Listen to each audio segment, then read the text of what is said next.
कल अपन ने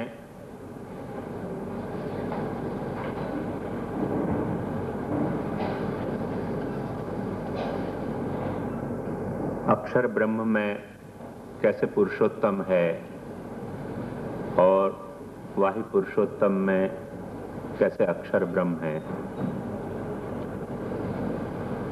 अगणितानंद कैसे गणितानंद में है और गणितानंद कैसे अगणितानंद में है, भक्त कैसे भगवान में है, भगवान कैसे भक्त में है। ये सारो प्रकार अपन ने विस्तार से समझने को प्रयास कियो।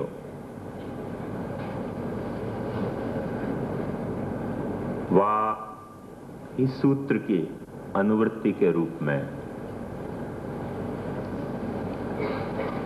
जब वो कंसेप्ट अपने मन में साफ हो जाए तो देखो ध्यान से अब अपने को ये समझने में तकलीफ नहीं आएगी, क्योंकि कल अपन ने देखे तो कि हर संयोग में कोई वियोग छुपो भयो है, हर वियोग में कोई संयोग छुपो भयो है। या कारण सुई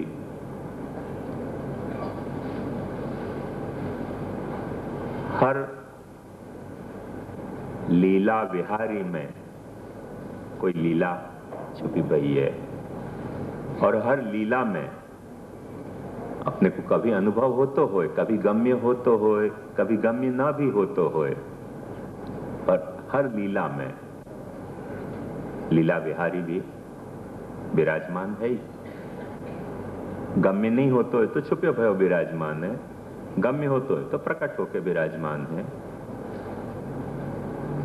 और जैसे ये अन्योन्याश्रित हैं, वही तरह से हर सेवा और कथा में,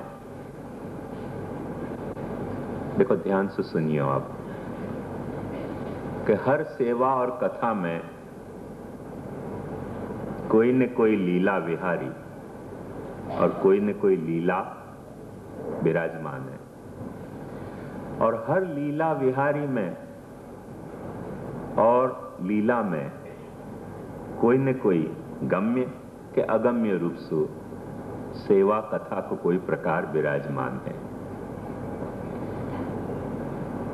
मैं यहां अभिवाह विषय के विस्तार में नहीं जाऊंगा, क्योंकि थोड़ी कुछ और यासु भी ज्यादा जरूरत के विषय को अपने को चर्चा करनी है, पर अपने यहाँ के पद देखोगे तो ये बात समझ में आ जाएगी कि कैसे हर लीला में कोई न कोई छुपी रीत सो कुछ न कुछ सेवा कथा के बीज विराजमान हैं।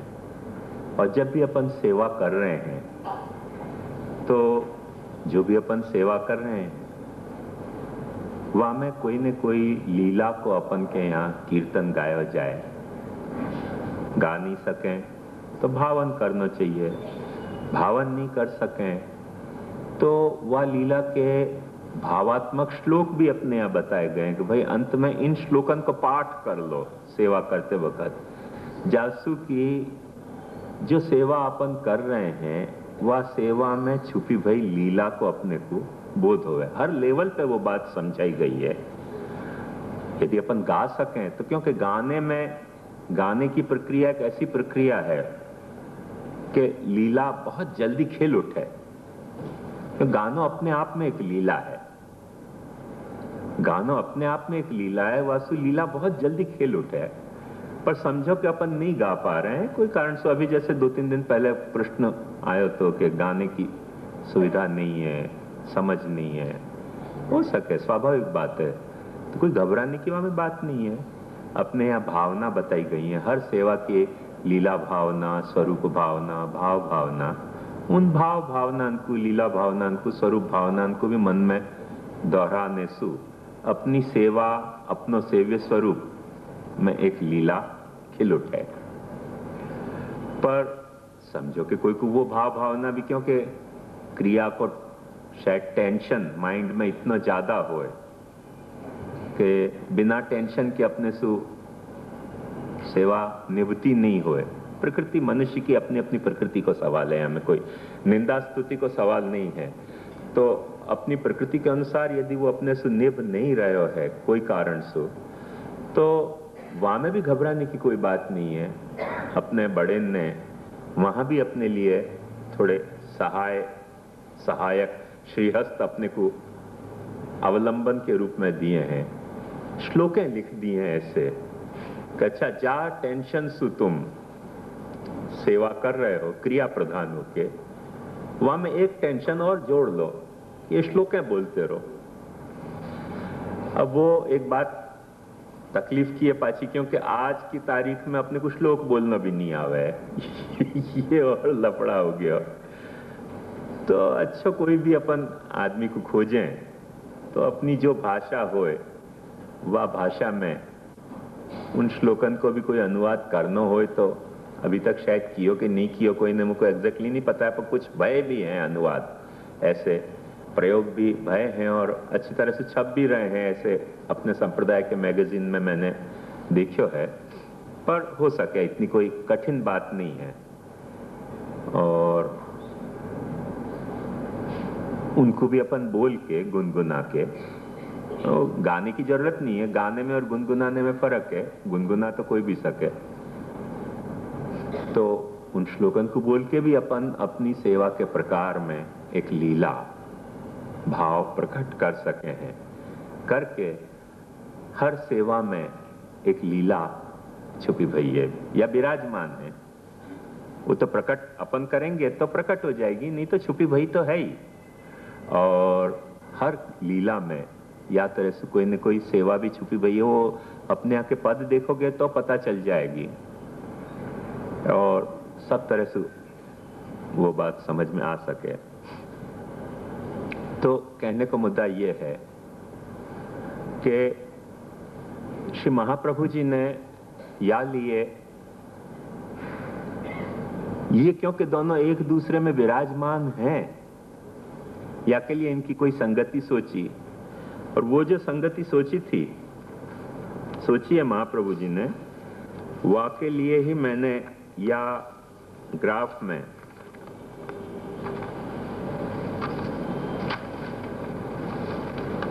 अरे वो ग्राफ ही मेरे पास नहीं है, जावा गया।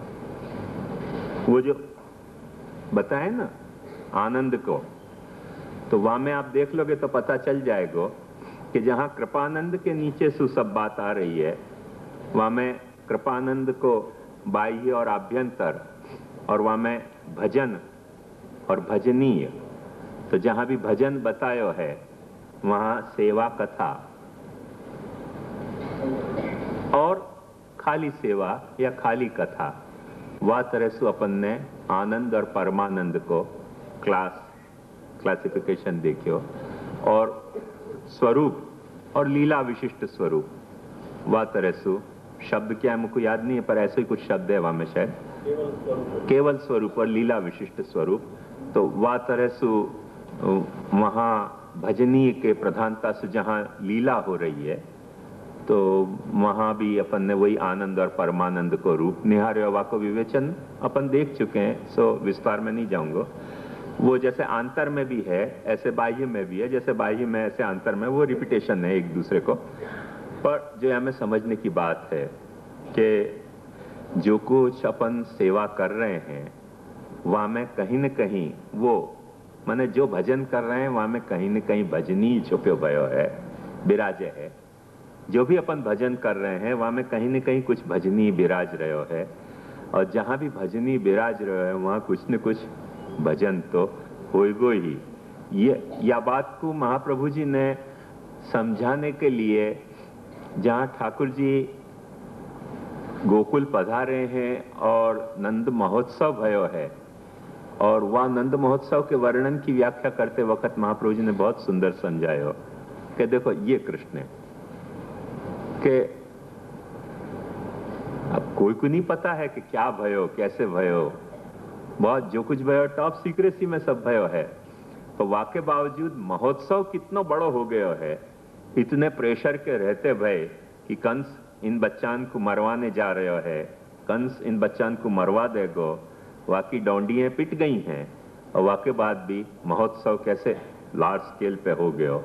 तो ये जो है वाको कारण क्या, क्योंकि भगवान प्रकट भयो तो कुछ न कुछ सबके मन में भजन को भाव प्रकट हो गयो है, और ऐसे जहां भी भजन को भाव प्रकट हो रहा है वहां कहीं न कहीं कुछ न कुछ रूप में भगवान प्रकट हुए है। ऐसे दोनों एक दूसरे में बीज और फल के तरह से विराजमान है, ये बात वहां बताई गई है। और ये प्रभु को ऐश्वर्य बताया महाप्रभु जी ने कि ये प्रभु को ऐश्वर्य है कि आप वहां को भजन करो तो वहां को भजनीय रूप प्रकट हो जाएगो, और वो भजनीय रूप जहां प्रकट हो गयो वहां कोई न कोई भजन करने वालों प्रकट हो जाएगो। जब भजनीय रूप प्रकट भयो, तो जब भजनीय रूप ही नहीं प्रकट भयो तो ये सहज संभव है कि भजन भी प्रकट नहीं हो पावे। पर यदि भजनीय रूप प्रकट हो गयो है तो कोई न कोई भजन करने वालों प्रकट हो जाएगो। और ये प्रकट हो जाए है भजन, या को प्रमाण अपन केवल ब्रज में ही देखे हैं ऐसे नहीं। जा वक्त भजनी मथुरा पधार्यो है तो मथुरा में भी कंस के सारे तरह के काउंटर प्रेशर के बावजूद, कंस के राज्य में कंस के व्यक्ति भजन करने लग गए हैं। ये भगवत ऐश्वर्य है कि वो कंस की परवाह नहीं कर रहे हैं अब वक्त के भाई अब कंस को या के साथ इतना विरोध है, कंस या बारे में इतना द्वेष भाव रख रहे हो तो अपन कैसे भजन करेंगे जो होने होगी फिर बाद में देखी जाएगी। तो ये जो भाव है ये भजनीय में भजन के विराजने को और भजन में भजनीय के विराजने को भाव महाप्रभु जी ने बताया। और वह भाव के तहत जा वक्त अपन ये सारे विषय को सोचें तो बात एकदम साफ हो जाएगी।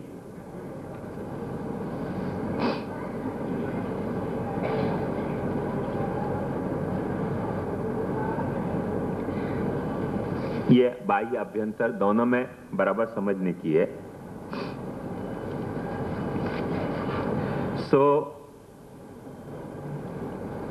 दोनों एक दूसरे में कैसे विराजे हैं, या बात के सूत्र में कल हरिराय जी ने की व्याख्या में अपन ने ये देखो कि प्रेम में प्रियतम कैसे विराजे है और प्रियतम में प्रेम कैसे विराजे है।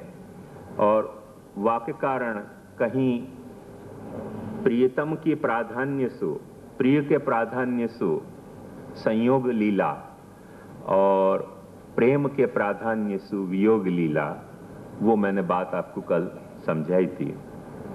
वो हरिराय जी के जो स्कूल है अपने संप्रदाय में, वह स्कूल के सबसे बड़े एडवोकेट लेखकार वल्लभ जी, और एक पुष्टि संप्रदाय के इतिहास में एक रिमार्केबल गोस्वामी ये भय हैं। ये अपन कहें तो कोई अतिशयोक्ति नहीं कि जैसे एक मिशनरी झील जाकू कहें, ऐसे ये व्यक्तित्व तो इनको वल्लभ जी को, लेखकार वल्लभ जी को, इन्हें बरस के 4-4 महीना के 3 भाग किए थे। कितना सिस्टमेटिक होंगे ये। और वह 4 महीना के 3 भाग में ये 4 महीना ठाकुर जी की सेवा ही पूरी तरह से करते, और 4 महीना पूरा ग्रंथ लेखन ही करते, और 4 महीना संप्रदाय को प्रचार ही पूरा करते, कहीं कहीं बाहर पधार के। आज अपने को ऐसे लफड़ाए हो कि गुसाई जहाँ वैष्णव हो वहीं पधराम माने प्रदेश करने जाए। पुराने गुसाई उनको ऐसी नहीं होती। ये भूतली गुसाई परम पुरुषोत्तम की प्रॉब्लम है कि उनको पता चल जाए कि यहाँ वैष्णव है तो जैसे वो गुड़ पे मक्खियां भिनभिनावे न, ऐसे भिनभिनाते पहुंच जाए। पुराने बाल के नहीं, पुरुषार्थी होते महाप्रभु जी की तरह गांव गांव घूम के, और जहां भी कोई पुष्टि जीव हो तो वाकु मार्ग में लेते थे। जहाँ भेंट ज्यादा आवे वहां प्रदेश करना ऐसे उनको नहीं होता। तो उनकी जो प्रदेश करने की प्रक्रिया होती ज्यादा तपस्या भरी हुई प्रक्रिया होती। आज की प्रक्रिया तो बड़ी सरल हो गई, पहले से चिट्ठी पहुंच जाए कि पधार रहे हैं, सब भेंट वेट कौन करेगा, पधरावनी कौन कराएगा, उनकी लिस्ट तैयार रखियो और फिर पधार जाए। तो ऐसी प्रक्रिया नहीं थी, इनकी बहुत कठोर तपस्या होती। और जमाना में, आज तो सारी सुविधाएं मौजूद हैं। तो या तरह से बरस के 3 भाग करके इनने ठाकुर जी की सेवा करी, मार्ग की सेवा करी और महाप्रभु जी की सेवा करी। ग्रंथन को लिख के विस्तृत इनने लिखियो, कुछ कोई तरह से कम नहीं लिखियो है। जो भी लिखियो है विपुल लिखियो है और बड़ा सॉलिड लिखियो है। वो लेखकार वल्लभ जी हरिराय जी की ही कंटिन्यूटी में पुरुषोत्तम जी के जूनियर कंटेम्पररी हैं। पुरुषोत्तम जी कुछ 2-4-5 साल या 10 साल बड़े होंगे, ये 2-4-5-10 साल कुछ छोटे होते उनसे। ऐसे लेखकार वल्लभ जी होते। सो हरिराय जी के प्रस्थान को पकड़ के चलने वाले हैं।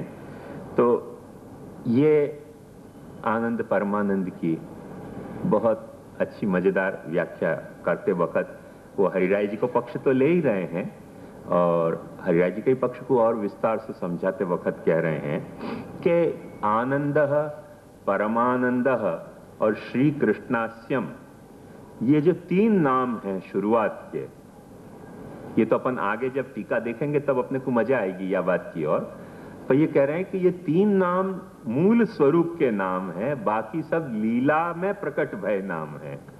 ये तो बेसिक महाप्रभु जी के 3 स्वरूप हैं।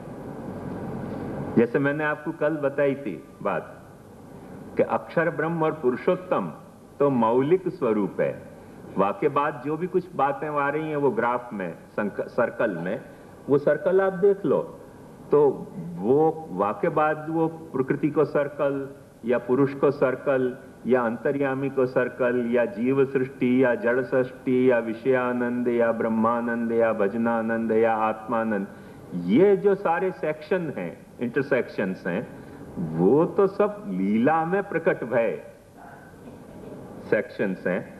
और मुख्य जो है वो क्या है कि अक्षर को जो बड़ो वृत्त है वो, और वामे भीतर जो विराजमान पुरुषोत्तम है वो, ये मूल हैं। ऐसे आनंद, परमानंद और श्री कृष्णास्यम, ये आचार्य चरण के ये कह रहे हैं कि 3 मूल नाम हैं और बाकी के सब नाम फिर जो भी आ रहे हैं वो लीला में प्रकट होने के बाद आ रहे हैं। वाह ऐसे, और वाह बात को फिर टीका में आगे और स्ट्रेच करके बताएंगे। अभी अपन वाह विस्तार में नहीं जानो है, पर यह बात को थोड़ी सी समझोगे तो यह बात की सेहरन भी आपको होगी कि यह आचार्य चरण के मूल 3 नाम है। माने आचार्य चरण के वल्लभ जी के हिसाब से आचार्य चरण के मौलिक स्वरूप को समझने के लिए 3 बात अपने निगाह में बिल्कुल साफ सुथरी होनी चाहिए कि आचार्य चरण पॉइंट नंबर 1 आनंद है, पॉइंट नंबर 2 परमानंद रूप है, पॉइंट नंबर 3 श्री कृष्णास्य। ये वल्लभ पंथी के समझ में नहीं आएगी हो। वल्लभ जी के जो टीका के अवगाहन करने वाले हैं उनको समझ में आएगी। वल्लभ पंथियां बेचारे फेल हो जाएंगे। वल्लभ पंथी बात समझ गए होगे, जो ठाकुर जी को नहीं भज के और नयो वल्लभ पंथ काटना चाहे, ऐसे कौभांडकारी अपने संप्रदाय में है बहुत, तो वो उन वल्लभ पंथी को नहीं समझ में आ सके। पर जो वल्लभ जी को अनुसर रहे हैं उनको ये बात सोचेंगे तो भी कितनी अच्छी बात है कि कहाँ ये मूल रूपता खोज रहे हैं, वो सोचो तो बहुत इंटरेस्टिंग पहलू है ये। सो मूल स्वरूप वाचकम नामत्रयम। वाके बाद श्री हरिराय जी की लाइन को पकड़ के कह रहे हैं कि रसस्य संयोग विप्रयोग भेदेन द्विदलत्वात् संयोग पूर्वको विप्रयोग इति संयोग रूपत्वम आहु आनंद इति। क्योंकि रस जो है, रस मतलब, मैंने शायद तो अपने सर्वोत्तम के पहले सत्र में या दूसरे सत्र में, मेरी स्मृति वैसे थोड़ी कमजोर है तो मुझको याद नहीं है, पर कहीं तो समझाया है कि रसानुभूति क्या है, पर नहीं समझाया तो बहुत संक्षेप में मैं आपको फिर से दोहरा दूं, जैसे कि कोई नए आए हों श्रोता तो उनको भी फिर कोई तकलीफ नहीं हो कि रस अपने आप में, एक बात ध्यान से समझो कि ऐसी अवस्था है कि जा रस की अवस्था में न तो अपन विषयानंद ले हैं, न अपन शुद्ध जो अपनी तामसी वृत्ति हैं उनको आनंद ले हैं, न केवल साक्षी भाव है, पर लीला को कॉरस्पॉन्डिंग भाव, जो मैंने आपको सरमद के और घनानंद के सारे वर्णन सुना के समझायो, तो कि सरमद ने कैसे वो तलवार को देखी और घनानंद ने अपने हाथ कैसे कैसे मूड में कटवा लिए। तो इन बातों पर जब आप ध्यान दोगे ना, तो ये रस को भाव है। माने लीला को जो बेसिकली लीला के साथ अपने को अपने हृदय को ट्यून अप करना होए, जैसे गाना गाने वाले आवे तो उनके पीछे तानपुरा बजतो हो, तो वो गाना गाने वालों जा सुर में गाना गाएगो, वाकी बढ़त की या स्वरन के ठहराव के जो मुकाम हैं उन सुरन को तानपुरा में भर दिए जाए कि भाई जब जहां जहां सुर पे ठहरेगो वाह वक्त वाकू ऐसा नहीं होना चाहिए कि सुर नॉन अवेलेबल होवे करके तानपुरान में वो सुर भर दिए जाएं कि जहां ये सुर पे जाके ठहरे वह वक्त तानपुरा में वो सुर निकल जाए।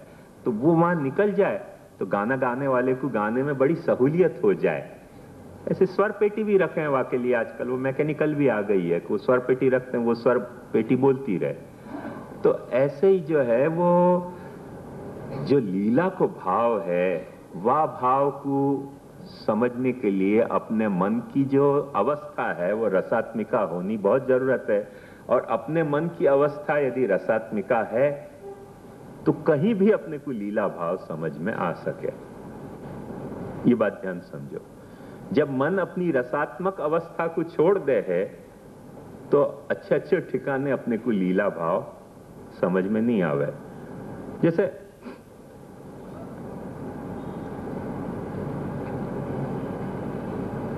सच्ची खोटी भगवान जाने पैसे एक मजाक चले है कि हरियाणा में रामलीला चल रही थी, तो वो हनुमान जी लंका में गए। हनुमान जी ने लंका में जाके रावण को के यहाँ तूफान मचाया, तो रावण ने पकड़ के हनुमान जी को बुलवा लियो फिर जवाब तलब है कोर्ट में।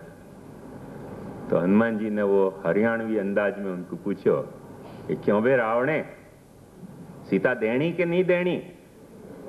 उन्होंने कही नहीं देनी। बोले नहीं देनी है तो देख ले क्या होगा। उन्होंने कही अबे बंदर, तेरी इतनी हिम्मत, लगाओ इसकी पूंछ में आग। तो जो हनुमान जी थे उन्होंने कही यार देनी हो तो दे, नहीं देनी हो तो अपने पास रख, मेरी पूंछ में क्यों आग लगाता है? देखो लीला भाव खंडित हो गया इतने में कि देनी हो तो दे, नहीं तो रख तेरे पास, मेरी पूंछ में काय को आग लगाता है, मेरा क्या लेना है इससे, रख तेरे पास।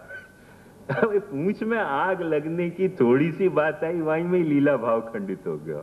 अरे भाई कोई सच्ची आग थोड़ी पूंछ में लगने वाली थी, वो तो राम लीला चल रही थी। वो आग भी लगेगी तो खोटी आग लगेगी, पर वो क्यों कि वो पूंछ में आग लगे तो घबराहट हो जाए आदमी को कि फिर कौन जाने क्या होएगा। तो रख ने यार सीता जावा दियो नहीं, कौन खोटी खटपट करे, इतने में घबरा जाए आदमी। तो ये लीला भाव को निभाने के लिए थोड़ी धीरज चाहिए, थोड़ी हृदय की सरसता चाहिए, थोड़ा साक्षी भाव चाहिए, रूक्षता नहीं चाहिए, तो ये लीला भाव निभ सके। और हृदय विरस हो गयो, हृदय साक्षी भाव से खंडित हो गयो, तो फिर लीला भाव नहीं निभे। फिर लेनी हो तो तू ही ले ले, और अपने क्या है इसमें, अपने क्या लेना देना है इससे, सीता राम के पास रह के रावण के पास रहे, ऐसा भाव आ जाए तो लीला भाव नहीं रह गयो।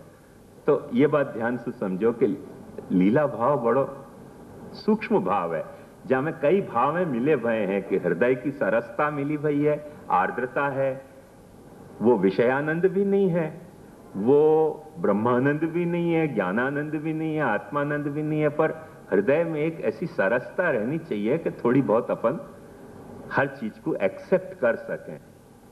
तो वो जब एक्सेप्टेंस को अपना भाव चलियो जाए है तब अपने को हृदय नीरस हो जावे है। तो वो रस जो है, ये बात ध्यान से समझो कि न तो विषयानंद है, क्योंकि विषय को अपन नहीं एंजॉय कर रहे हैं। सचमुच में कोई पूंछ जलने वाली नहीं थी, सचमुच में कोई वाने सीता चुरा नहीं ली है, सचमुच में कोई राम रावण को युद्ध होने वाला नहीं है, मिथ्या होने वाला है ऐसा भी नहीं है, क्योंकि स्टेज पे तो वो सचमुच में ही लड़ते से दिखेंगे। पर उन सब में एक लीला भाव यदि अनुस्यूत रहो तो अपन वाको रस मान सकें राम लीला को कि भाई ये भयो, ऐसे भयो, वैसे भयो। एक दिन जब अयोध्या का राम मंदिर टूट गया बाबरी मस्जिद टूट गई और तब सब साधु यहाँ आए थे, तो हमको बुला लिया तो दिन के तुम भी आओ। हम भी गए, भाई राम को अपना प्रश्न है तो अपने जानना चाहिए। तो वहां एक स्वामी जी आए थे, उनने बहुत गजब ब्रह्म ज्ञान की बात करी। उनने प्रवचन में ही हो, ऐसे हो, प्राइवेट कन्वर्सेशन की बात नहीं थी, प्रवचन में उनने अचानक ये बात समझाई कि सब लोग कहते हैं कि बजरंग दल ने मंदिर तोड़ दिया। मंदिर काहे तोड़ा हमने? हनुमान जी की पूंछ में आग किसने लगाई? तो ऑडियंस ने बोलियो रावण ने। तेल किसने छिटका? बोले रावण ने। बांधा किसने? रावण ने। तो पूंछ हिल गई, लंका जल गई, उसमें बंदर का क्या गुना? बजरंग दल का। यार ये अजब लीला है। पूंछ हिल गई, लंका जल गई, उसमें बजरंग दल का क्या गुना? ये देखो लीला है। किसने लगाई? बोले रावण ने। ऑडियंस बोलती थी हाथ उठा उठा के, तेल किसने छाटा? रावण ने। किसने लगाई? रावण ने। पूंछ हिल गई, लंका जल गई, उसमें बजरंग दल क्या करे? तो ये बात समझो, ये लीला भाव है, ये शुद्ध लीला भाव है। ये रस हो तो मजा आ जाए कि कैसे पूंछ हिली और कैसे टकरा गई, यहाँ वहां जल गई, लंका जल गई तो जल गई। तो बड़ा आनंद आया हुआ दिन हमको भी। क्या पाची वही रामलीला रिपीट हो गई सभा में, भरी सभा में। तो एक ऐसा लीला भाव ऐसा ही है, बहुत आनंद देवा में कोई जो मैंने माहे पड़ा महारस माने। जो लीला में जो डूबे हैं उन्हीं को वहां को रस मिल सके, सबको नहीं मिल सके। सो रस भाव एक अलग भाव है, जहां में कई तरह की बारीकियां हैं। सो रस भाव में ये बात ध्यान से समझो कि कोई सु मिलनो आनंद हो सके, प्रिय सु मिलनो आनंद हो सके, प्रिय सु बिछड़नो कष्ट हो सके। पर रस भाव में यदि आपकी मनस्थिति है तो प्रिय सु मिलनो भी आनंद है और प्रिय सु बिछड़नो भी आनंद है। जैसे जितने भी ट्रेजिडी के नाटक आवे, ट्रेजिडी के पिक्चर आवे, अपने को मजेदार लगे कि नहीं लगे? कभी कभी जिनमें रोनो अपने को आ जाए, इतना ट्रेजिडी पिक्चराइज करते होए, कभी कभी अपना दिल दहल जाए, इतना जो है वो शोक की घटना होए, पर वाकई कारण अपने को ऐसे नहीं लगे कि भाई हमें इतना सब रोने की बात कैसे आ गई, चलो भाग चलो यहाँ से। सचमुच में कोई नाटक अपने को रुला सकते होए, कोई सिनेमा अपने को रुला सकते होए, कोई गीत अपने को रुला सकते होए, तो वहां में रोने के कारण अपने को फिर आनंद आने लग जाए है, वो रसात्मिका स्थिति है। जैसे कोई डर लग जाए अपने को, अब सचमुच में एक शेर आ जाए, सचमुच में शेर आ जाए तो मजा नहीं आएगी। हो शेर को आएगी मजा, अपने को नहीं आएगी। पर समझो कि कोई शेर की दहाड़ ऐसी आदमी निकाल के बता दे कलाकार, और सचमुच में अपने को ऐसा लगे कि हाँ शेर की जैसी ही आवाज निकली मनुष्य के गला से, तो एक रसात्मक स्थिति में मन पहुंच जाएगा कि वो अपने को शेर की आवाज को डर भी लग जाएगा और भागने की भी इच्छा नहीं होगी, मजा की मजा आती रहेगी। तो ये स्थिति जो है वो रसात्मक स्थिति है कि वहां में जितने भी दुख हैं उनको भी आदमी मजा ले सके। वो सैडिस्टिक प्लेजर नहीं है, या बात को ध्यान समझो, या में और सैडिस्टिक प्लेजर में थोड़ा डिफरेंस है। रसात्मक जो एस्थेटिक प्लेजर है, वो एस्थेटिक प्लेजर की सबसे बड़ी खासियत यह है कि कोई भी माने हास, शोक, करुण और ऐसा भयंकर रौद्र सारे भावन को अपन रसात्मिका मनस्थिति में एक सार मजा ले सकें। वहां में अपन को यो नहीं है कि हंसनो आयो तो ही अच्छो और रोनो आयो तो खराब, और अपन को कोई डर लग गयो, जैसे बहुत डरावने पिक्चर आवे फ्रैंकेनस्टाइन जैसे, और सचमुच में अपन डर जाएं तो पिक्चर में मजा आ जाएगी, वाह क्या डर लग रहा है देख के। तो ये जो है वो रसात्मिका मनस्थिति है। वो रसात्मिका मनस्थिति में जैसे कोई कविता अपन ने पढ़ी और कविता पढ़ के अपने को रोनो आ जाए, तो अपन फिर कविता को फेंक नहीं देंगे, वह कविता को अपन सुरक्षित संभाल के रखेंगे कि भाई यह कविता को पढ़ते पढ़ते अपने आंखन में आंसू छलछलाए थे। तो भाई कोई आपने को ऐसे पूछे कि यह आंसू छलछलाए तो फेंक दो या को, वो कविता अपन कभी नहीं फेंक सकेंगे जा कविता को पढ़ते भाई अपनी आंखें छलछला गई हो। तो यह बात से आपको समझ पड़ेगा कि रसात्मिका स्थिति जो है मन की, एक पूरी दूसरी ही एक कोई दुनिया है। और ये सामर्थ्य मनुष्य में दियो है भगवान ने कि अपनी मन कोई बखत रसात्मिका स्थिति में या तरह से पहुंच सके है करके। रसात्मक स्थिति में जैसे संयोग को आनंद है, ऐसे विप्रयोग को भी आनंद है। यदि स्थिति मनस्थिति अपनी रसात्मिका हो तो मिलने को जैसे आनंद है, ऐसे बिछुड़ने को भी आनंद है।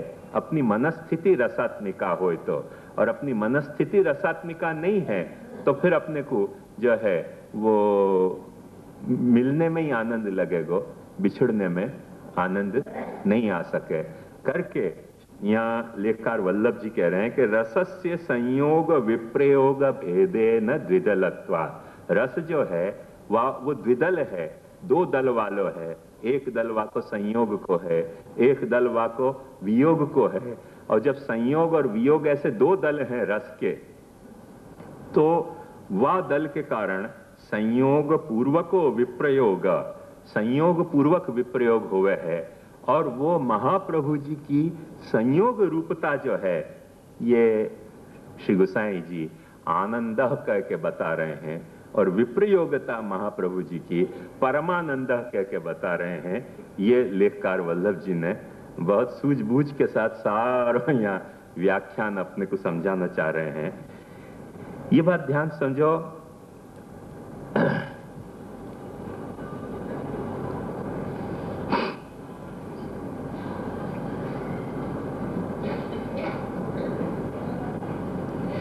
कि फिजिकली या लॉजिकली भी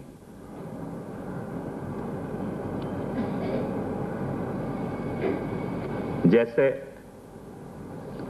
छुट्टो पढ़नो, छुट्टी वस्तु कौन पढ़े? जो पहले जुड़ी भई हो। जुड़े हाथ हैं तो छुट्टे पड़ेंगे, छुट्टे हाथ हैं तो जुड़ेंगे। समझो कोई के जुड़े ही हाथ रहते हो तो वाको हाथ जोड़ना अपन आदर की अभिव्यक्ति नहीं मानेंगे। 24 कलाक ऐसे जुड़े ही रहते हो हाथ कोई के, तो फिर आदर की अभिव्यक्ति नहीं होके वो कोई विवशता हो गई वाके शारीरिक। पर जाके हाथ छुट्टे रहते हो और आदर व्यक्त करने के लिए जोड़े तो वो हाथ जोड़नो कहा जाए। तो छुट्टो होए वो जुड़े है, जुड़े है वो छुट्टो होए है, संयोग है वो बिछड़े है, बिछड़े है वो मिले है। ऐसे संयोग और वियोग, जो मैंने आपको बात बताई थी कि हर संयोग में एक वियोग है और हर वियोग में एक संयोग है।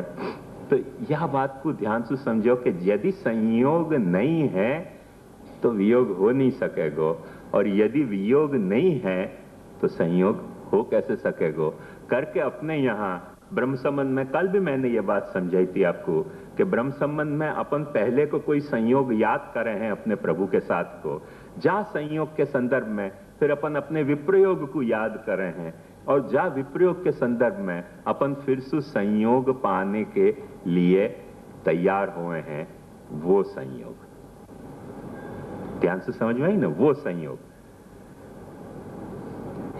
तो और वाह संयोग को अपन यदि पावे, सेवा के अवसर को संयोग, तो सेवा के अनवसर को वियोग होएगो। सेवा के अवसर को संयोग ही नहीं पायो तो सेवा के अनवसर को वियोग कहां से होएगो? ये बात मैं समझूं कि अब आपको स्फुट होनी चाहिए कि यदि अपन ने ब्रह्म संबंध लियो तो जो पहलो संयोग हतो, वाके बाद जो अपनो वियोग भयो सहस्र परिवत्सर में, वह वियोग को ब्रह्म संबंध से अपने को याद दिलवाया जाए, और वो जब याद आवे अपने को वियोग, तब अपने को फिर ये ललक जगे कि अभी तो अपन क्या है कि वियोग ही भूल गए। देखो मैं एक अक्सर बात कहूं कि यहां से हिमालय कितनी दूर है। हिमालय समझो कष्टकारी चीज हो है, तो कोई नैनीताल सोच लो, कोई धर्मशाला सोच लो, कोई कुल्लू मनाली सोच लो, कोई डलहौजी सोच लो। ऐसे ऐसे जो अच्छे अच्छे हिल स्टेशन हैं, वो कितने दूर हैं। वो दूर हैं करके अपने को कुछ वियोग नहीं हो रहे उनको। अरे स्विट्जरलैंड भी बड़ा दूर है, और होनोलुलु भी बड़ा दूर है, और सब चीजें बड़ी बड़ी दूर हैं। कौन को वियोग हो रहा है? वियोग कौन को होएगो कि वा दूरी को जो महसूस करते होए। यदि आपको वियोग हो रहे तो वो दूर है ये महसूस होने लग जाएगा। अपने को याद भी नहीं आएगा कि दूर है, क्योंकि हु केयर्स दूर है के पास में, जब अपना वहां कोई रहना नहीं है, जब अपना वहां कोई घर नहीं है, अपना वहां कोई सगो संबंधी नहीं है, अपने गांठ में इतने फॉरेन एक्सचेंज के पैसा नहीं कि अपन वहां जा सके, काय को वियोग करना होने लुलू को। पर समझो कि कुछ अपना है वहां, कोई तरह से अहंता ममता अपनी वहां जुड़ी, तब आपको की दूरी समझ में आएगी कि बड़ा दूर है। अपन बंबई में है, और होनोलुलु कहाँ, और स्विट्जरलैंड कहाँ, और कुल्लू मनाली कहाँ। तो एक बात समझो कि दूर होनो वियोग नहीं है, दूरी को महसूस करना ये वियोग है। ऐसे प्रभु सु अपन दूर हैं, दूर भय हैं, ये महसूस होनो अपना को वियोग है। दूर होनो वियोग नहीं है। कितने ही दूर है, कितने ही पास है, हमें क्या फर्क पड़े? कौन को परवाह है कौन की? पर थोड़ी भी अपने को परवाह पैदा भई कि हाँ दूर है थोड़े, तो वियोग को शुरुआत भयो। थोड़ो भी दूर लगे, जैसे आप ऑफिस जाओ फोर्ट में, डाउनटाउन में कहीं, और आपको यूं लगे कि भाई शाम को घर पहुंचना है, बहुत दूर है, मतलब कि जब दूर लग रही है आपको कांदीवली, बोरीवली, विराट, दहीसर, तो कुछ वियोग आपको होनो शुरू भयो। और जब दूरी नहीं महसूस हो रही है तो कोई वियोग नहीं है। तो वियोग की पहली शर्त है कि अपन कहीं कोई सु दूरी महसूस करें, कि यात्सु अपन दूर हैं ये महसूस करें अपन, बुद्धि से नहीं, हृदय से अपने को यूं लगने लगे कि नहीं दूर है थोड़ो, तो वियोग की आग तिनका आपके मन में जल उठ्यो। ये बात समझो। तो ये वियोग अपने को ब्रह्म संबंध के वक्त समझाया जा रहा है कि भाई तुम ये बात महसूस करो कि तुम प्रभु से थोड़े दूर पहुंच गए हो, विषयन के तुम बहुत करीब पहुंच गए, पर ये विषयो भगवान, ये विषय जो जा भगवान के नाम रूप हैं, वो नाम रूपात्मक तत्व से तुम दूर पहुंच गए। जाने ये नाम रूप धारण किए वाके तो तुम पास आ गए, पर जाके ये नाम रूप हैं उनसे तुम दूर पहुंच गए। वो बात अपने को याद दिलाई जाए, और वो बात अपने को याद आवे। आज के चालू खाता में तो क्या है कि ब्रह्म संबंध देते वक्त लॉट में दिया जाए ना, वो आरे की बोतल के तरह भर दूध लगा ठप्पा निकल आगे काउंटर पे पहुंच जाए, तो ब्रह्म संबंध ऑलमोस्ट वो आरे की बोतल के तरह ठप्पा लग लग के निकल रहे हैं। क्या बदा ब्रह्म संबंधी पौभ छे। वह ब्रह्म संबंध की नहीं चर्चा कर रहा हूं, ये तो भूतली पुरुषोत्तम का महात्म्य।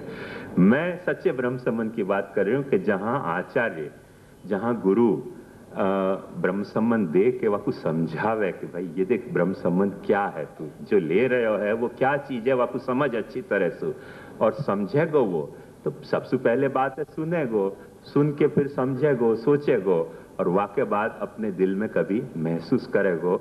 जा वक्त वाके दिल में ये बात महसूस भई, वा वक्त वाकू भगवान सु वियोग शुरू भयो। और वो वियोग जो है वाकू सेवा को अधिकारी बनावे है। अब तो को वियोग भयो ना, अब तू सेवा को अधिकारी भयो। सेवा को अधिकारी को मतलब क्या कि भगवान के साथ संयोग को अधिकारी भयो। जब संयोग को अधिकार सिद्ध भयो, तब जो है वो सेवा को जब जब अनवसर आएगो, जैसो अनवसर आएगो, दैनिक अनवसर आवे, कभी मासिक अनवसर आवे, कभी त्रैमासिक अनवसर आ सके। हर एक की लाइफस्टाइल अलग अलग है, जाकी जैसी लाइफस्टाइल, कभी वार्षिक अनवसर आवे। तो जैसो जाकू सेवा को अनवसर आयो, वह अनवसरन में फिर वाकू वियोग होनो शुरू होएगो। क्यों? संयोग अनुभव होएगो तो वियोग अनुभव होएगो। संयोग ही नहीं अनुभव हो तो वियोग कहां से अनुभव होएगो। बहुत अच्छो कहो है हरी छवि जल जबते परी। देखो ध्यान से सुनिए बात, कितनी मीठी बात है कि हरी छवि जल जबते परी तबते ना बिछुरे। ये मेरी आंख जो है, ये हरी छवि माने हरि की जो छवि है, हरि को जो सौंदर्य है, हरि की जो मूर्त है, वो वह मूर्ति को जल के रूप में सोच रहे हो कि हरी छवि जल जबते परी तबते ना बिछुरेन। तब से ये बिछड़ना नहीं चाह रही हैं आंख। क्यों बिछड़ना नहीं चाह रही हैं? वह की बात कैसे कह रहे हो है कि भरत ढुरत बूढ़त तरत रहत घरी लौनेन। वो रहट हुआ है ना, रहट, वो क्या हुआ है कि भरे जल को और एक साइकिल के लिए ऊपर जावे और जैसे ही ऊपर गई धुल जाए पाची नीचे तैरे पानी में और तैर के पाची भरे, फिर भर के ऊपर जावे, फिर खाली हो जाए। तो ऐसे मेरे आंखन की स्थिति क्या है कि कभी तो वह छवि को मेरी आंखें भर रही हैं और जब कोई वाक्य अलावा कोई चीज को देखूं तो ढुर जाए पाछो। पहले वाकु देखूं तो वो छवि मेरे आंख में भर जाए, भरत, और फिर वाक्य बाद कोई दूसरी चीज को देखूं, या अनवसर की बात है। वाक्य अलावा जब कोई और चीज को देखूं तो ढुरत, और जब ढुर जाए तब फिर पाछू नीचे आवे और तरत के बाद वो तैरे पानी में थोड़ी देर, और भरत ढुरत डूबत तरत, डूबे पहले यहां, ये डूबनो, और जो यहां सीधी वाकी मोमेंट है वो तैरने की, और फिर भरत। एक ऐसा साइकिल चल रहा है, भरत ढुरत डूबत तरत रहत घरी लौनेन। ये बात के, तो ये बात कौन अनुभव कर सके कि कभी भर रही है छवि मेरे आंख में हरि की, कभी मेरे आंख में से हरि की छवि धुल जा रही है, कभी मेरी आंखें जो हैं वो हरि की छवि के जल में तैर रही हैं, डूब रही हैं, और ये डूबने जा रही हैं, लो अब तैर रही हैं, अब तैरी अब मेरी आंख में पाछी हरि की छवि भर गई और अब भर के पाछी ऊपर आई, वो प्रमोशन भयो मेरी आंखन को, और फिर कोई विषय आ गया वहां जहां खाली हो गई। तो भरत ढुरत डूबत तरत रहत छवि लो नैन। तो ये अनुभव कौन को हो सके जो एक वक्त डूबे है, वाह माने हरी छवि जल में जो डूबे है आंख, वाकु ये अनुभव हो सके, क्योंकि जो डूबेगो वो तैर पाएगो, जो तैर पाएगो वो भर पाएगो, जो भर पाएगो वो ही तो पाछो खाली हो पाएगो, ढुल पाएगो। जो भरियो ही नहीं है वो ढुलेगो कैसे? हर भरने में कोई ढुलनो छुप्यो भयो है और हर ढुलने में कोई भरनो छुप्यो भयो है, हर डूबने में कुछ भरनो छुप्यो भयो है, और हर भरने में जो है कुछ तैरनो छुप्यो भयो है डूबने में, और हर तैरने में कुछ भरनो छुपे भयो। वो जो एक साइकिल चल रही है कि ढुरत भरत ढुरत डूबत तरत रहत घरी लो नैन। घरी मने वो रहट, वो रहट के जैसे मेरे आंखें या चक्कर में निरंतर चल रही है। कभी जो है वो कहें कि जबते बिछुरे तबते ना बिछुरे। अब बिछुरे नहीं है, तो अब ये बिछुरे नहीं है, ये बात भी कब आ सके कि जब संयोग होवे तब। ढुलनो एक तरह को बिछुरनो है, पर बिछड़ने में वियोग कब होएगो कि जब भरे होगे तब तो खाली होने को वियोग होएगो, और नहीं तो खाली है। कौन को पंचायत है भरने की और कौन को पंचायत है तैरने की। तो ये बात ध्यान से समझो कि ये संयोग की अनुभूति की इंटेंसिटी है, वो अपन ने अनुभव करी तो अपने को वियोग की अनुभूति होएगी, और वियोग की अनुभूति होएगी तो अपने को सेवा को वो जो काम अपन दूसरे काम के लिए कर रहे हैं वहां में अपने को सेवा को अनावसर लगेगा कि भाई ये सेवा को अवसर नहीं है। जो सेवा को अवसर नहीं है वो वाह वक्त अपने को स्मरण को अवसर लगेगा, वो वाह वक्त अपने को कथा को अवसर लगेगा, वो वाह वक्त अपने को श्रवण को, कीर्तन को, स्मरण को, जप को अवसर लगेगा। तो वो सब सेवा को अनवसर होएगो तो ये प्राप्त होएगो, बाकी वो अनवसर ही नहीं है। सेवा को अवसर ही नहीं है तो अनवसर कहां से होएगा, और अनवसर ही नहीं है तो ये प्राप्त कहां होएगो। ये बात अपन समझे तो अपने को पता चलेगा कि जो रसात्मिका स्थिति है कि रसस्य द्विदलत्वात्, वल्लभ जी जो कह रहे हैं कि रस जो है वाके दो दल हुए हैं, एक संयोग दल होवे है और एक विप्रयोग दल होवे है।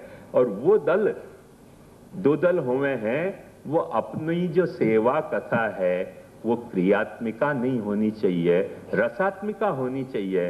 वो रसात्मिका अपनी सेवा कथा कब हो सकेगी कि जब अपन अपनी सेवा कथा में भगवत लीला को अनुभव करना शुरू करें। या तरह सु ये भगवत लीला को अनुभव महाप्रभु जी ने, माने सेवा कथा को विधान महाप्रभु जी ने भक्ति वर्धिनी में सेवायाम वा कथायाम वा करके बतायो। और ये सेवा कथा को लीलात्मिका बनाने को महाप्रभु जी ने उपाय अपने को निरोध लक्षण में यच्च दुखम यशोदाया नंदादीनांच गोकुले गोपिकानांत यद दुखम तद दुखम स्यान मम क्वचित गोकुले गोपिकानांच सर्वेषां व्रजवासिनाम यत सुखम समभूत तन्मे भगवान किम विधास्यति।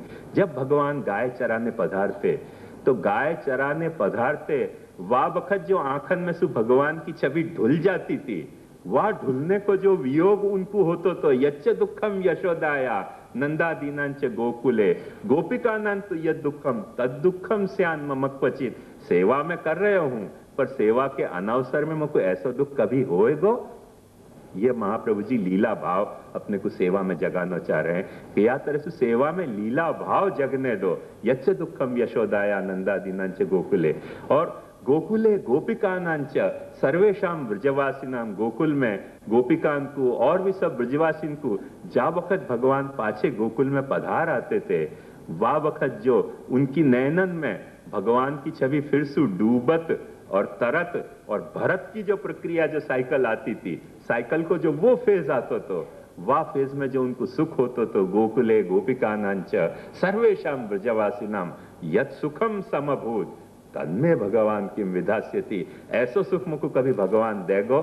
ये भाव सेवा को लीलात्मक बनाने को आपको महाप्रभु जी ने अपने को उपाय बतायो। वो लीला, क्योंकि मैंने आपको बता दिया कि लीला यदि आप अनुभव कर रहे हो तो आपकी मनस्थिति रसात्मिका होगी। आपकी मनस्थिति रसात्मिका है तो ही कोई क्रिया में आपको लीला को अनुभव होएगा, नहीं तो वो रावण जैसी स्थिति हो जाएगी, क्योंकि आपकी मनस्थिति रसात्मिका नहीं है। एक वक्त हमारे यहाँ बंबई की तरफ भी रामलीला भई थी। बंबई की तरफ रामलीला भई, वहां में क्या उपद्रव हो गया कि रामचंद्र जी को वो रावण को मार लिया, उसके बाद सवारी निकली। वो सवारी निकली, वहां में सब गर्मी के दिन सो वो रामनवमी जिन दिनों में हुआ वहां में थोड़ी गर्मी बढ़ जाए तो रामचंद्र जी को भी बड़े बड़े जरी के कपड़ा और ऐसे सब, पुराने जमाने में तो क्या तो खुले मैदानन में होती गांव के, सो अपने आप थोड़ा सा वातावरण प्रसन्न रहता। तो अब यहाँ बंबई के घिचपिच शहर में वो सब प्रोसेशन निकले तो जो बेचारे राम को स्वरूप बने थे उनको प्रोसेशन में उल्टी हो गई, वॉमिट हो गई।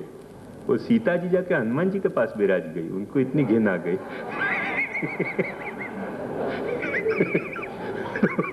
रामचंद्र जी को उल्टी हो गई। अब बेचारी सीता जी कह यार ये तकलीफ मैं क्यों झेलूं, तो रामचंद्र जी को छोड़ के हनुमान जी के पास विराज गए। और सब कह कि भाई ये चक्कर क्या हो गया, सीता राम और लक्ष्मण यहाँ विराजे हुए और सीता जी हनुमान जी के पास, ये क्या चक्कर है, ये कौन सी रामलीला है? ये रामलीला नहीं है, कुछ लफड़ा वाली लीला हो गई। ऐसे लीला में कभी कभी ऐसे उपद्रव हो जाए जब अपनी स्थिति रसात्मिका नहीं हो, कुछ ऐसे रसाभासें कभी कभी पैदा हो ही जाए, चाहे अनचाहे। अपन सेवा करेंगे, अपन अपनी सेवा को रसात्मिका बनाना चाहते होंगे, तब भी कोई एकाध ऐसे उपद्रव अपन को सेवा करते भय भी अनुभव हो सके। हमारे यहाँ एक दिन एक भूतली पुरुषोत्तम आ गए, आते ही उनने कही कैसो, अब तब तक मैंने नियम नहीं घड़े तो कि सब भूतली पुरुषोत्तम को दर्शन नहीं करानो। मैंने आए तो मैंने की चलो पधारो, आप क्या करना। देखते ही बोले ये ठाकुर जी यहाँ कैसे विराज गए, ये तो निधि के नहीं है, निधि के साथ कैसे बिना निधि के ठाकुर जी विराज सके। मैं इतना गुस्सा आया, क्या करूं।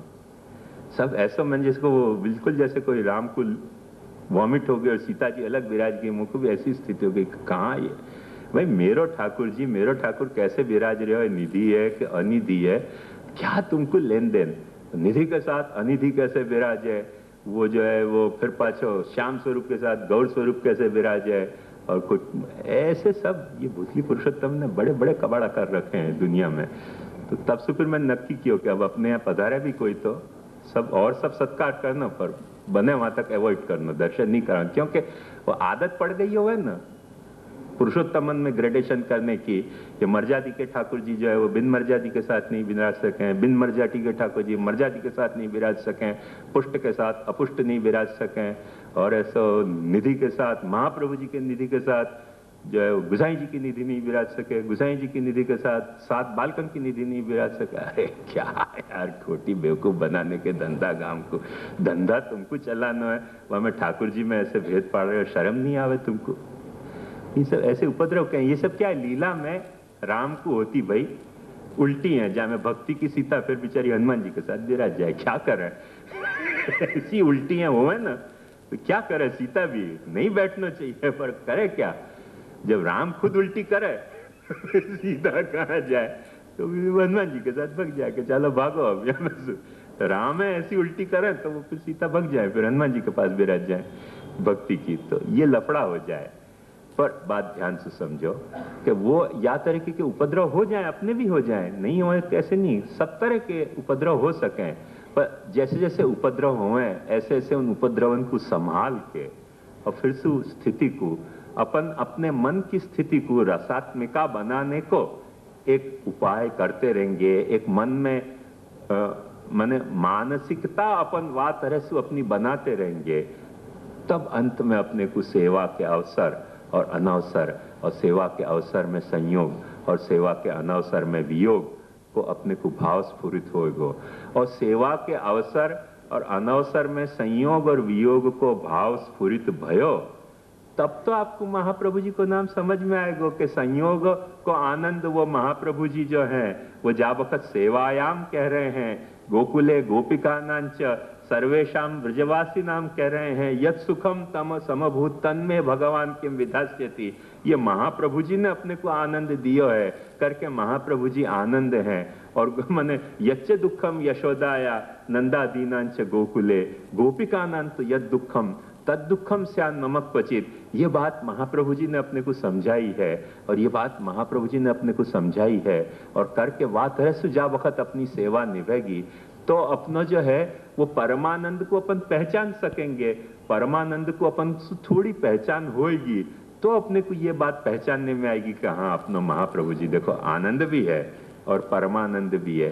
क्यों कि एक बात ध्यान समझो कि जा वक्त अपन ये बात कह रहे हैं वल्लभ जी कि महाप्रभु जी संयोगानंद हैं अथवा महाप्रभु जी विप्रयोग के आनंद हैं, तो अपने को एक बात तो साफ करनी पड़ेगी ना, साफ सुथरे तौर पे, कि कौन को कौन सु संयोग, कौन को कौन सु वियोग, कौन को कौन सु संयोग, जा संयोग के आनंद रूप महाप्रभु जी हैं, कौन को कौन सु वियोग, जा वियोग के आनंद रूप महाप्रभु जी हैं। अब देखो इन सारी बातों के पहले पहली शर्त है रस की, कि रस द्विदल है, वो बात भूलियो मत, तब समझ में आएगी। तो रस द्विदल है ये बात मन में स्थिर करो, और रस द्विदल है ये बात स्थिर करो, और रससुई आपको परिचय नहीं तो पंचायत हो जाएगी, तो फिर तो महाप्रभु जी समझ में ही नहीं आएंगे। क्योंकि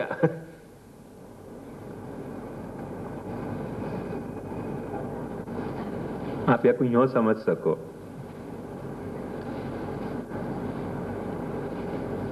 जैसे अपने यहाँ वार्ता में बहुत सुंदर श्री गुसाई जी की वार्ता में ये बात आवे कि 2 जने गुसाई जी के पास गए कि हमको ब्रह्म संबंध दो, और वहां ने गुसाई जी ने एक से पूछी कि भाई तुमको क्या है, कैसे क्या शौक है? उन्होंने कहा कोई शौक नहीं है, बस आप ठाकुर जी पधरा दो, बस फिर सेवा करेंगे। गुसाई जी घबरा गए कि भाई कोई शौक जाकू नहीं है, बाकू ठाकुर जी पधराएंगे तो ठाकुर जी को भी कोई शौक अपने समर्पित नहीं करेगा, कुछ भी शौक समर्पित नहीं करेगा तो ठाकुर जी भी यही कहीं जैसे उदासी हो जाएंगे, ये उदासीन है तो ठाकुर जी भी उदासीन बेरा जाएंगे। वाकू एक को पूछे भाई तेरे को क्या शौक है? कि और तो सब शौक पे काबू आ गया, पर ढोकला वोकला के शौक थोड़े अभी मौजूद है। उन्होंने कि कम से कम तो को ढोकला के शौक है तो ठाकुर जी को तो ढोकला धरेगो ना। तो वाकू पहले दे दिया गुसाई जी ने ब्रह्म संबंध के, चल ले। और एक बात ध्यान रखियो कि असमर्पित वस्तु नाम तस्मात् वर्जनम आचरेत निवेदित समर्प्य व सर्वम कुर्यादिति स्थिति। तो जो अपने शौक हैं उन शौकन को उतना सस्पेंड करें। देखो, शौखन को कैंसल करना एक प्रक्रिया है, शौखन को तोड़ देना दूसरी प्रक्रिया है, और शौखन को छोड़ देना या तोड़ देना एक ही बात है। और अपने शौक को प्रभु के साथ जोड़ना, और वो जोड़ के वह समर्पण की प्रक्रिया में वह शौक को भोगना, वो जो प्रक्रिया है वो मन को रसात्मक बनाने की प्रक्रिया है। वो क्योंकि वहां में आप में एक तरह को साक्षी भाव भी आएगा, वहां में मन की सरसता भी आएगी, और भोक्तृभाव आपको इतना प्रबल नहीं हो जाएगा कि प्रभु अरोगे नहीं। हमारे मंदिर में एक मुखिया जी हते, तो उनके साथ हर वक्त ये प्रॉब्लम थी कि उनको शिखरन बहुत भातो, और जब भी ठाकुर जी के आके शिखरन धरते ना, वो चलते फिरते क्या शिखरन में एक उंगली लेते, अरे दूध घर आओ, काळजी नहीं रखता, कचरो नाखी दीदो करके शिखरन में एक उंगली भर के पनालान जाके हाथ धो लेते। तो ठाकुर जी को रोज उनका प्रसादी असमर्पित, ठाकुर जी भी महाप्रभु जी को नियम पालते होंगे कि असमर्पित वस्तु नाम तस्माद वर्जनम आचरेत। जा शिखरन को मुखिया जी ने नहीं चाट्यो, वहां शिखरन को अपने आरोग नहीं, क्योंकि ये मुखिया है, मैं तो दुखिया हूं।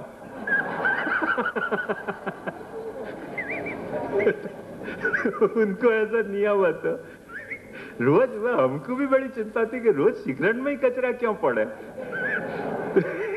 कभी कोई और चीज में भी कचरा पड़ना चाहिए, कभी दाल में कचरा पड़ना चाहिए, कभी कढ़ी में कचरा पड़ना चाहिए, पर शिखरन में भीतर जो दूधगरिया है रोज कचरा डाल देते हो। वो कुछ इलायची डालते हो, वो कचरा कह देते कि कचरा पड़ गया शिखरन में। फिर क्या कहते हैं, उंगली वहां में डाल देते कचरा निकालने के लिए, और पना लाता छोटे छोटे वहां जाते धो लेते, कचरा काट दिया। ठाकुर जी के सुख को कितना विचार देखो पाछे। ठाकुर जी जो शिखरन आरोग रहे वहां में कचरा नहीं होना चाहिए, बाकी सब चलेगा। तो ये लीला भाव नहीं है।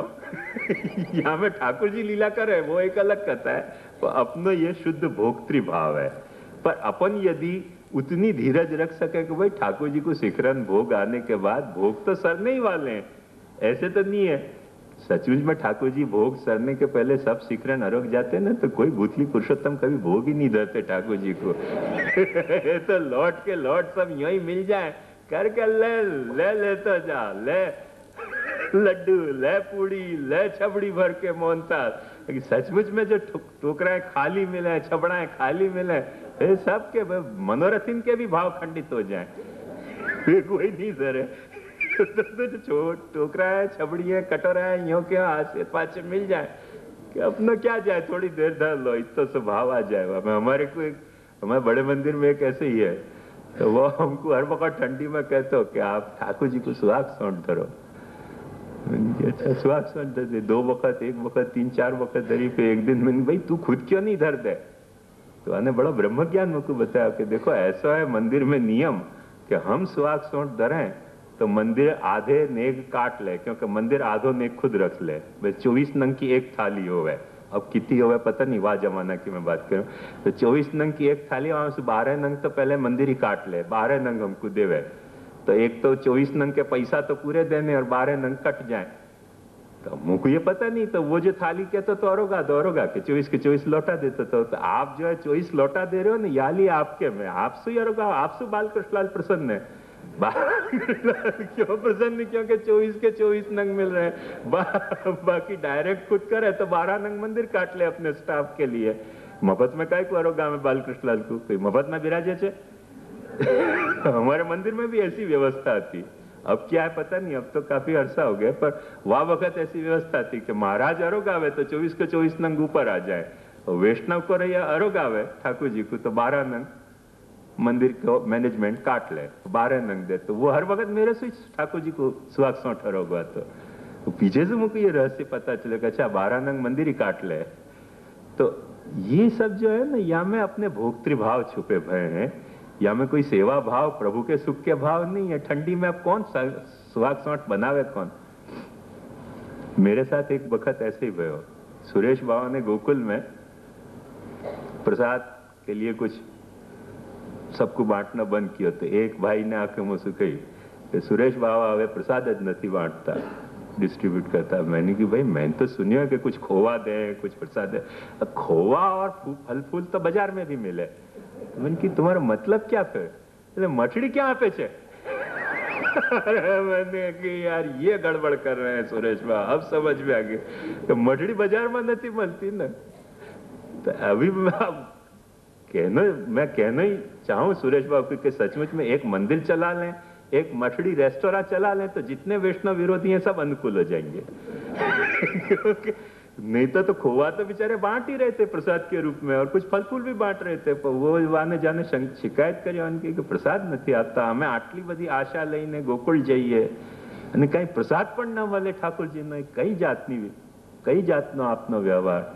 ભાઈ મેં એમ સાંભળ્યું છે કે કઈ પ્રસાદ આપે છે, તો એનકી નથી આપતા। ભાઈ સાંભળ્યું છે ખોવા આપે છે, ફલ ફૂલ આપે છે। બોલે એ તો બજારમાં મળે જ છે ને બહાર।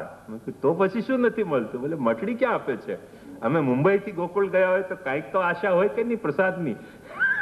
હવે સમજી ગયો રહસ્ય શું છે। यही लिए मैंने धौल बनाया कि मठड़ी धरी छे मनोरथी ने रिझाव्या। तो ये मठड़ी को अपने बड़ा भारी महात्म्य, असाधारण, न जाने कौन से दिन, ये कौन से मुहूर्त में पुष्टि मार्ग में मठड़ी घुस गई